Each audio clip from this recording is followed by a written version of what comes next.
राधे राधे महाराज जी। महाराज जी, परमानंद का स्वरूप क्या है? गुलाब जामुन पाया है? कैसा होता है?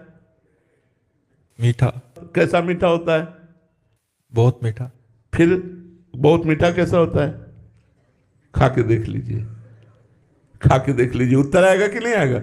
एक प्राकृतिक गुलाब जामुन के स्वाद का वर्णन नहीं कर सकते, और आप इस पांच भौतिक वाणी से परमानंद का वर्णन सुनना चाहते हैं।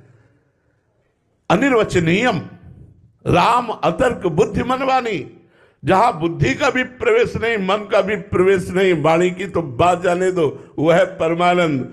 केवल कह सकते हैं बहुत आनंद, बहुत आनंद, बस। इसके आगे बोले अनुभव करके देखो।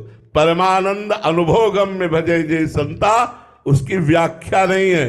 परमानंद कैसा, ऐसा उदाहरण त्रिभुवन में नहीं है, कोई उदाहरण।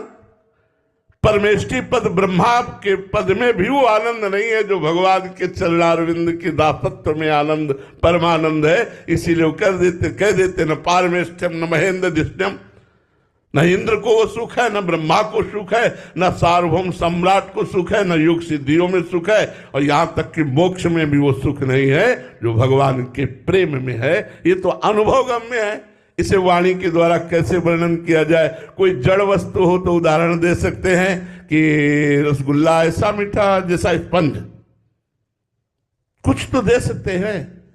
लेकिन परमानंद सिर्फ परमानंद, और वो चिदानंदमय है, वो प्राकृतिक वाणी की समेट में आ नहीं सकता कि वाणी के द्वारा उसका वर्णन किया जा सके। लेकिन इतना इशारे से बता सकते हैं, जिसके प्राप्त होने के बाद कुछ प्राप्त करना बाकी नहीं रहता, उसे परमानंद कहते हैं। जिसे प्राप्त करने के बाद कुछ प्राप्त करना बाकी नहीं रहता, उसे परमानंद कहते हैं। परमानंद भगवान का स्वरूप है, परमानंद भगवान का आनंद है। वो प्राप्त जब होता है तो जिसे पहला प्रश्न था, पायो परम विश्राम, राम समान प्रभु नाही कहूं। महाराज जी, ये तो बहुत दुर्लभ स्थिति है और बहुत कम ही महापुरुष चाहता कौन है। कल हमने एकांतिक में पहला प्रश्न किया था कि तुम लोगों के प्रश्न बाद में, पहले हमारा प्रश्न, भजन के लिए सुविधाएं हैं या सुविधा के लिए भजन है? कल प्रश्न किया था, आज फिर उत्तर हम चाहते हैं आप लोगों से, क्योंकि रोज नए लोग होते हैं। भजन के लिए सुविधाएं हैं, ईमानदारी से बताना, वृंदावन में बैठे हो, अभी भजन का परमानंद प्राप्ति लक्ष्य नहीं बना। बहुत ईमानदारी से बोला, ठीक हमें लगा, अच्छा लगा, तो अभी आपका लक्ष्य ही परमानंद नहीं बना। जब साधन बना ले विषय भोगों को और साध्य बनाए भगवान को, तब परमानंद की प्राप्ति होती।